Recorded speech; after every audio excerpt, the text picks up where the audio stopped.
পশ্চিমবঙ্গে মমতা ব্যানার্জির ভাইপু এমপি অভিষেক ব্যানার্জিকে প্রাণে মারার জন্য হামলা দেওয়া হয়েছিল। তার মাথায় আন্ডা পাথর ছুঁড়ে মারা হয়েছিল এবং তাকে প্রাণে মারার জন্য চেষ্টা করা হয়েছিল। এই কথা তিনি নিজেই জানায়। আমাকে বাইরে থেকে স্লোগান দিচ্ছে চোর, মানে মাথাটা বেঁচে গেছে খালি আমার একটা হেলমেট পরেছিলাম বলে। They want to kill me, এরা আমাদের প্রাণে মারতে চায়। এই ঘটনা থেকে দুইটা বস্তু শিক্ষণীয়। একটা হলো যে ক্ষমতা কারো চিরস্থায়ী নয়।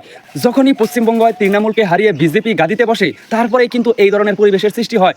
এই অভিষেক ব্যানার্জি একটা সময় তার ক্ষমতার দাপটের চড়ে মানুষ তার কাছে ভিড়তে পারতো না। এই অভিষেক যখন বাড়ির থেকে বের হইতো তখন রাস্তাঘাট সব কিন্তু ব্লক করে রেখে দিত। ক্ষমতার দাপটে পা মাটিতে পড়তো না। কিন্তু ক্ষমতা কারো চিরস্থায়ী নয়। আজকে এটার পরিণাম দেখেন। একটা সময় কিন্তু ক্ষমতা আসিল, আজকে কিন্তু তার ক্ষমতা নেই। অতএব ক্ষমতা কারো চিরস্থায়ী নয়। পাবলিক চাইলে একজনকে রাজা বানাইতে পারে, আবার পাবলিক চাইলে একজনকে একদম মাটির সাথে মিশাই দিতে পারে। আরও একটা বিষয় হলো, ইলেকশনে হারা জিতে হবে, একটা দল জিতবে একটা দল হারবে। তাই বলে হারা দলের প্রার্থীদেরকে, হারা দলের মানুষদেরকে এই রকমভাবে অত্যাচার করা এটা ঠিক নয়। মমতা ব্যানার্জি তিনি নিজেই বলেছে, সেন্ট্রালের যারা বিজেপির মানুষ আছে তাদের থেকে বাঙালের এই নতুন বিজেপির মানুষগুলো বেশি হারামি, মানে বেশি অত্যাচার করতেছে।